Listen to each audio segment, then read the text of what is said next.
Well, MacGyver was more difficult physically. I had more fun doing Stargate than I did doing, not that MacGyver wasn't fun, but it certainly was arduous. Richard Dean Anderson was once the gunless hero of an entire generation, turning a roll of duct tape and a pocket knife into global cultural icons. From MacGyver to Stargate SG-1, Richard Dean Anderson didn't just play his characters, he lived them, intelligent, witty, and always finding a way to win without violence. Yet, at the height of his fame, he turned his back on Hollywood, choosing to leave the spotlight to become a hero in the eyes of just one audience. Behind the legendary mullet and the charming smile lies a story of a daring childhood, unexpected turns, wounds that never fully healed, and a decision that stunned the entire entertainment industry. Why would a man at the peak of his career simply walk away? Was it liberation or the result of silent tragedies he kept hidden? If you've ever admired Richard Dean Anderson, stay until the end of this video to uncover the full truth no one has told for years. Early life. Richard Dean Anderson was born on January 23, 1950, in Minneapolis, Minnesota, the eldest of 4 sons to Stuart J. Anderson, a jazz bass player and retired high school teacher, and his wife, Jocelyn Ray Carter, an emotional, artistically gifted woman skilled in painting and sculpture. Running through his veins was a blend of Scandinavian and Irish heritage. Anderson once described himself as having wandered and been reclusive all my life. His childhood unfolded in Roseville, Minnesota, where every bit of mischief turned into an adventure. Like a mini MacGyver, young Richard craved danger, even leaping off the garage roof, until a few broken bones taught him that gravity was not on his side. That restless spirit only grew each summer when the family gathered at a cabin in northern Minnesota. Though his parents had divorced, Anderson would return there with his younger brothers Jeff, Tom, and Jim. He recalled with a grin, "My brothers would show up, and we'd become crazy little boys all over again." During his time at Alexander Ramsey High School, hockey was his greatest passion. He once dreamed of making it to the NHL, but in his junior year, serious injuries to both arms during a game crushed not only his body, but also his spirit. The dream of the ice rink was gone. Yet that disappointment sparked another challenge.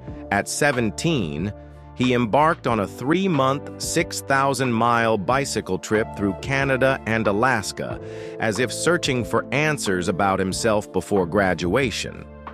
Afterward, Anderson attended St. Cloud State University before transferring to Ohio University, where he drifted away from sports and found a new light on the theater stage.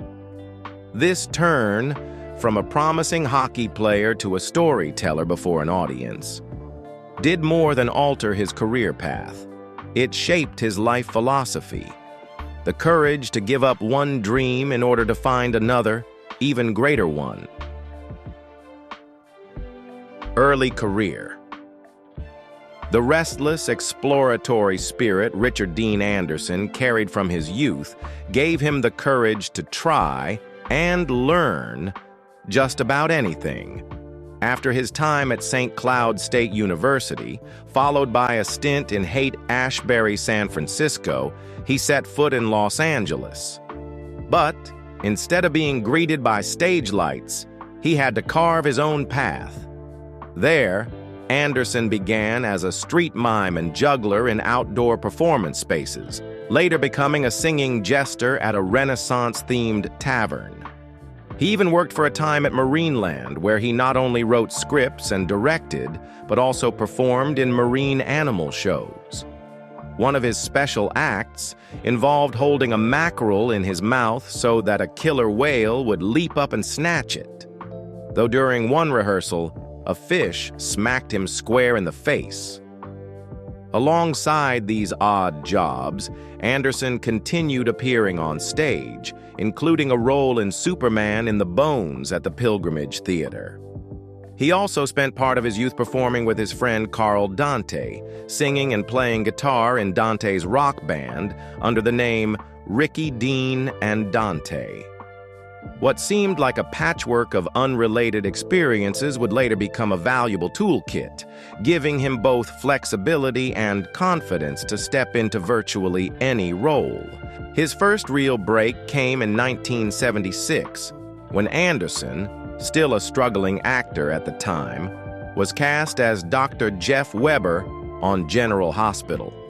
For 5 years, he became a familiar face in daytime television, navigating grueling shooting schedules and enormous amounts of dialogue. Few knew that to keep pace, he maintained the habit of sitting alone backstage, sipping coffee and reading his lines aloud, a skill honed from his early days rehearsing on the streets. By 1982, when many actors would have clung to the stability of such a role, Anderson walked away from General Hospital. It was a risky decision, but one that opened the door to the part that would turn him into a cultural icon, a role that marked the beginning of his peak years, MacGyver, career success. Originally, the role of Angus MacGyver had been offered by Henry Winkler to Tim Matheson. At the time, Matheson was exhausted and turned down both Moonlighting and MacGyver. The script then landed in Richard Dean Anderson's hands, a twist of fate that might have seemed like luck, but would soon be proven by sheer talent. In 1985, Anderson stepped into the role of secret agent Angus MacGyver, a hero without a gun or violence, relying only on quick thinking, skilled hands, and the ability to turn ordinary objects into life-or-death solutions. Thus, the legendary MacGyverisms were born, using shoelaces and a fishing rod to retrieve keys, plugging a leaky radiator with egg whites, making a battery out of coins, or building traps with nothing but duct tape. The red Swiss Army knife at his hip became a visual icon of the character, alongside that perfectly late 80s mullet. The action-adventure series ran for 7 seasons, 1985 to 1992, and aired in over 70 countries. The first and last seasons were shot in Los Angeles, but the middle seasons were filmed in Vancouver to cut costs. Constant travel and a grueling shooting schedule left Anderson with multiple injuries.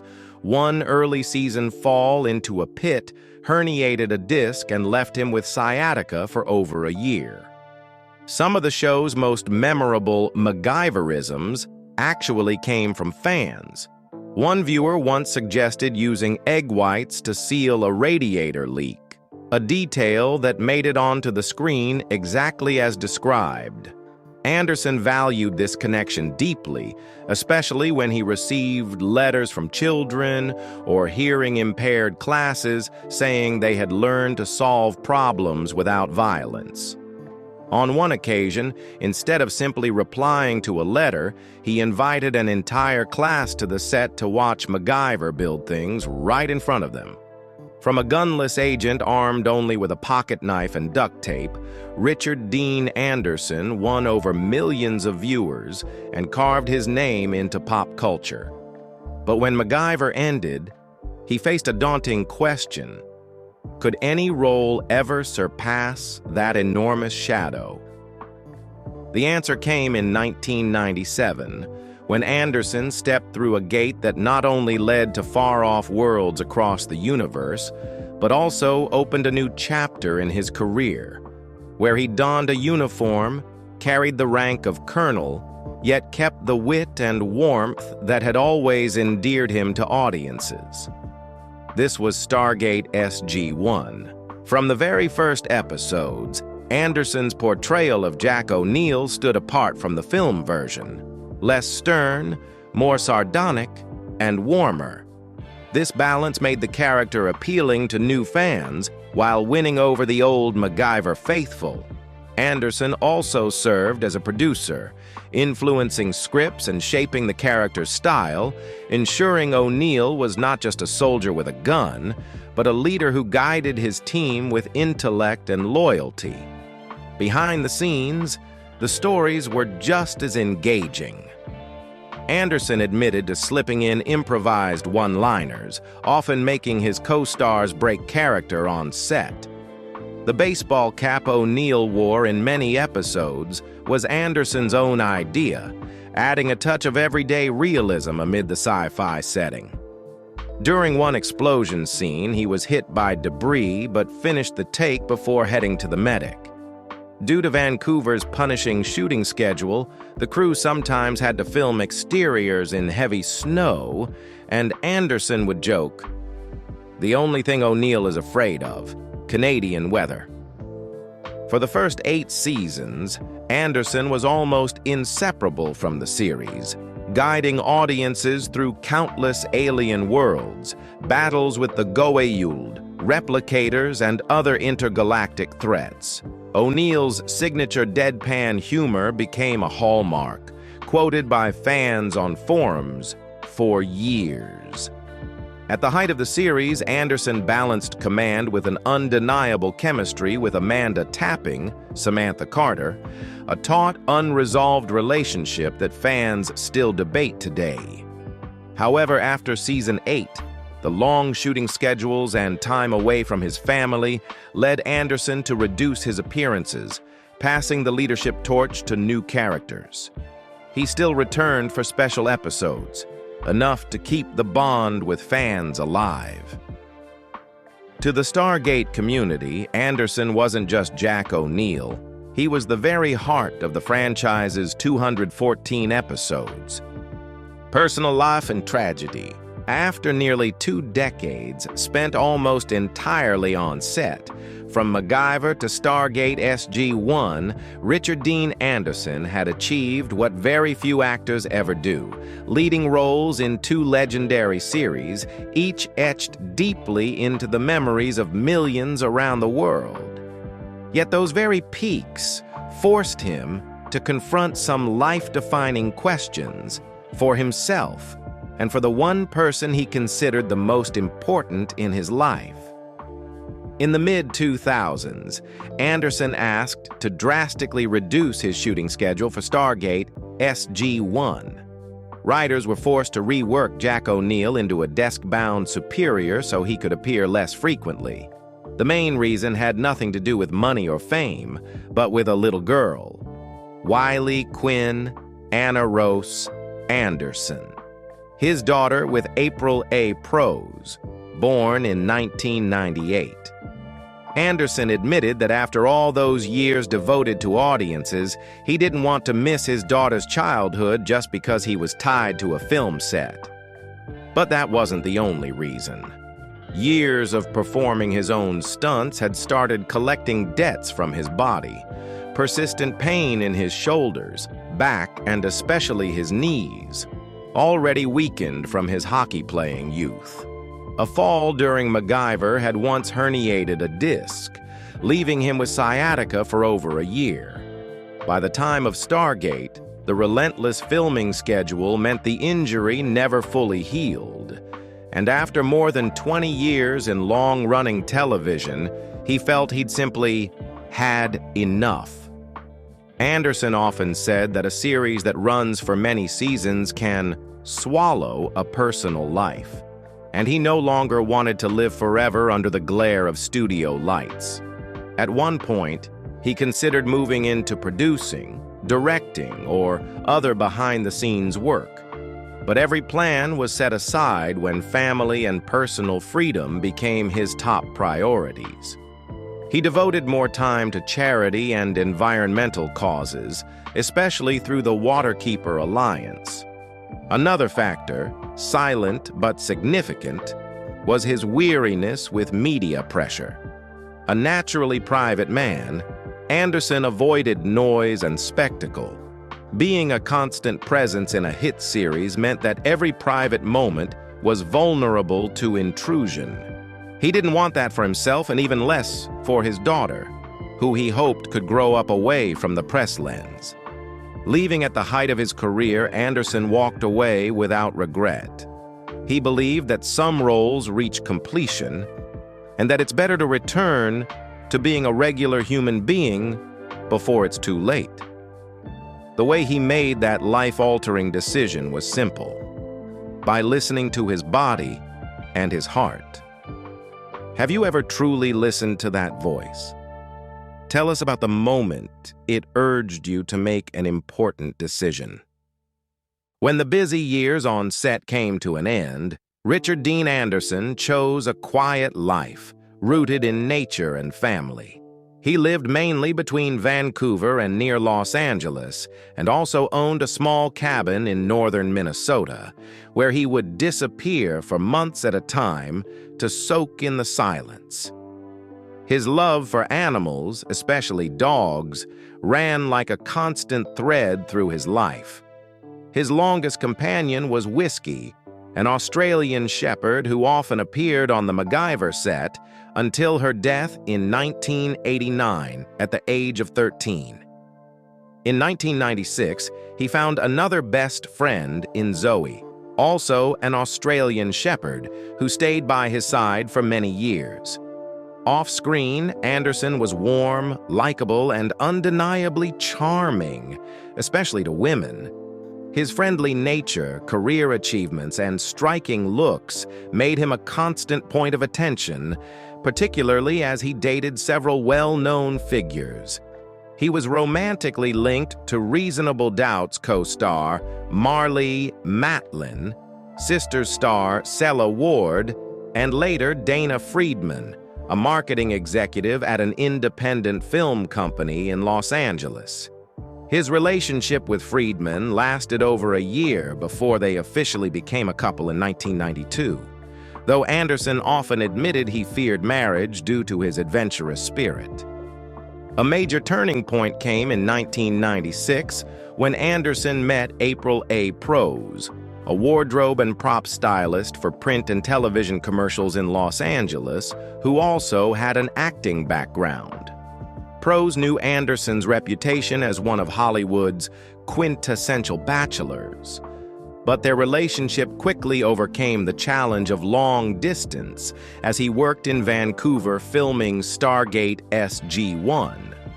Friends confirmed that Anderson remained faithful, a big change for him. Though they never married, Anderson always described April as his girlfriend, companion, and best friend, comparing their relationship to Kurt Russell and Goldie Hawn or Oprah Winfrey and Stedman Graham. In 1998, they welcomed their only child, Wiley Quinn Anna Rose Anderson. Becoming a father for the first time was the most overwhelming experience of his life. He once recalled the terrifying moment when Wiley stopped breathing right after birth, and how he had to stay calm to support Prose.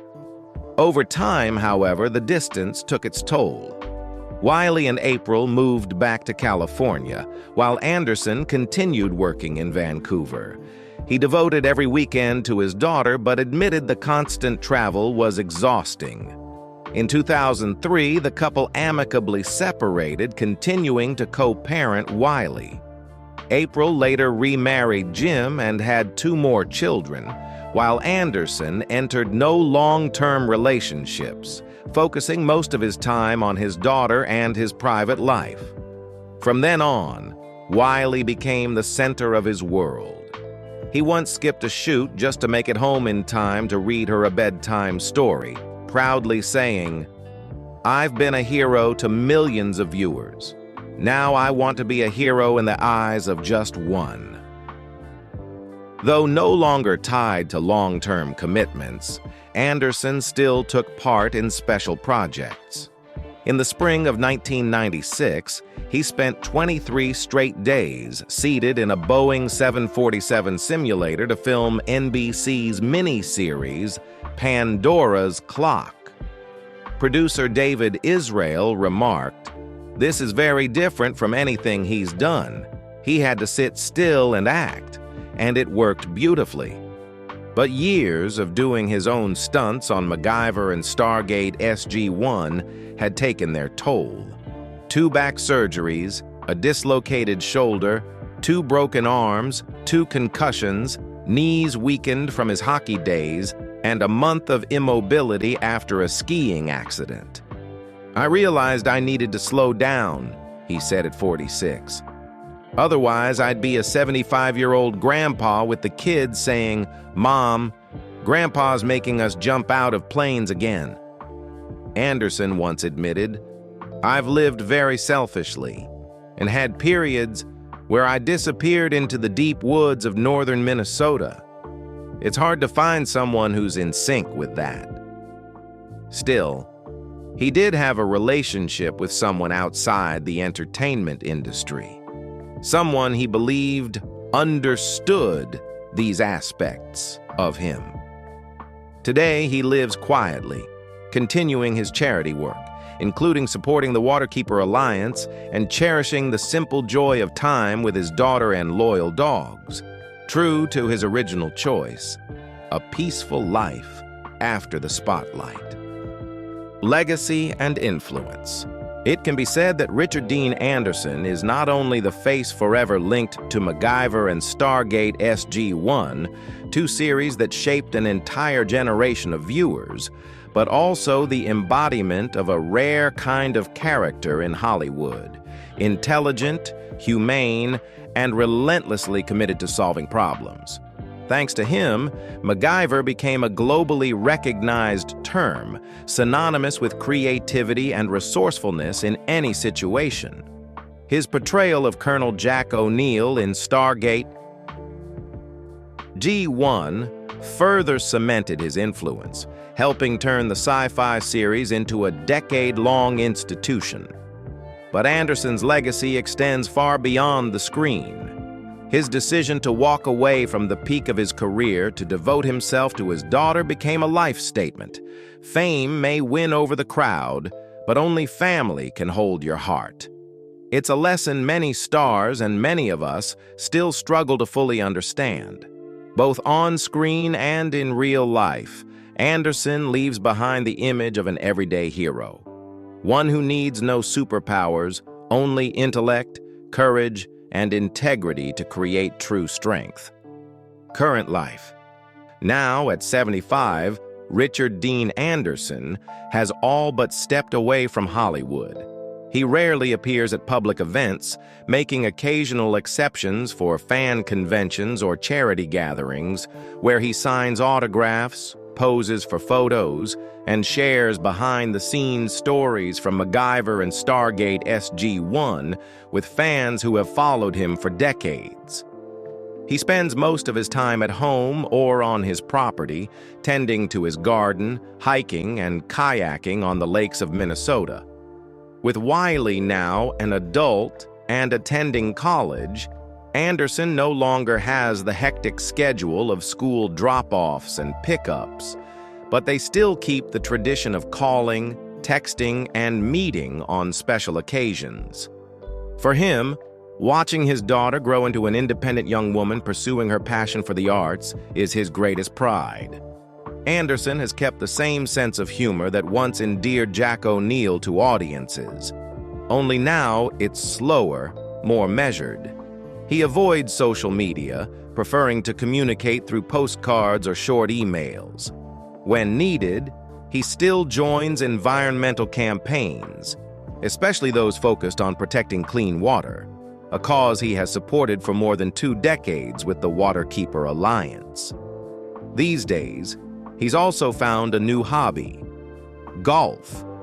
He admits with self-deprecating humor, "I can't deny it anymore.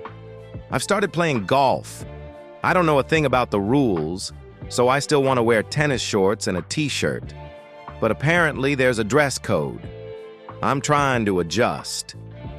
From time to time, studios invite him back for guest roles or special projects, but Anderson always considers them carefully.